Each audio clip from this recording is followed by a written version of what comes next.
మీరు అని చెప్పి వారు చెప్తా ఉంటే నాకు ఇంకో మాట కూడా వెంకటరామన్ నా చెవిలో చెప్తా ఉన్నాడు.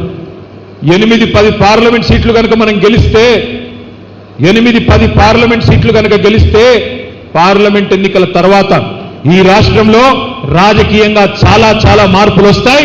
తప్పకుండా మీ కలలు నెరవేర్తాయని మాట కూడా నేను మీకు విజ్ఞప్తి చేస్తా ఉన్నా. వాళ్ళ ప్రజలు చాలా కోపంగా ఉన్నారు. నాకంటే బాగా మీకే తెలుసు. గ్రామాల్లో కోపంగా ఉన్నారు, రైతులు కోపంగా ఉన్నారు. రైతు బంధు రాలేదు, రైతు భరోసా అన్నారు, భరోసా దిక్కులేదు. అదే మాదిరిగా రుణమాఫీ జరగలేదు.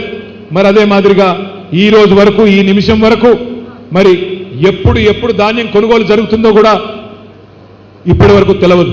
ఇది పరిస్థితి. అదే మాదిరిగా మహిళలు ఇవాళ కోపంగా ఉన్నారు. అరే ఏం జరుగుతా ఉంది ఈ రాష్ట్రంలో?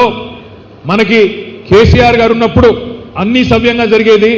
ఈయన పెద్ద పెద్ద మాటలు చెప్పినాడు. నెలకు 2500 అన్నాడు, పెన్షన్లు పెంచుతానన్నాడు, ఇంకా ఏమేమో చెప్పినాడు, తులం బంగారం అన్నాడు, స్కూటీలు ఫ్రీ అన్నాడు, 100 రోజుల్లో అన్ని చేస్తా అన్నాడు.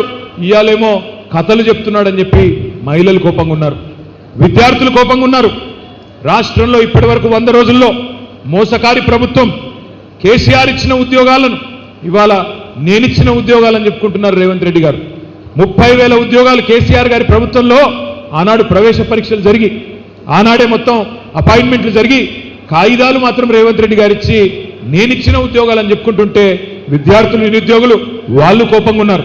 2 లక్షల ఉద్యోగాలు అన్నారు సంవత్సరానికి. ఇంతవరకు ఉద్యోగాల ఊసులేదు. నా విజ్ఞప్తి అందుకే మీ అందరితో ఒకటే, కాంగ్రెస్ మీద భ్రమలు 100 రోజుల్లోనే పోయినాయి. ఇక మరొక పార్టీ బీజేపీ.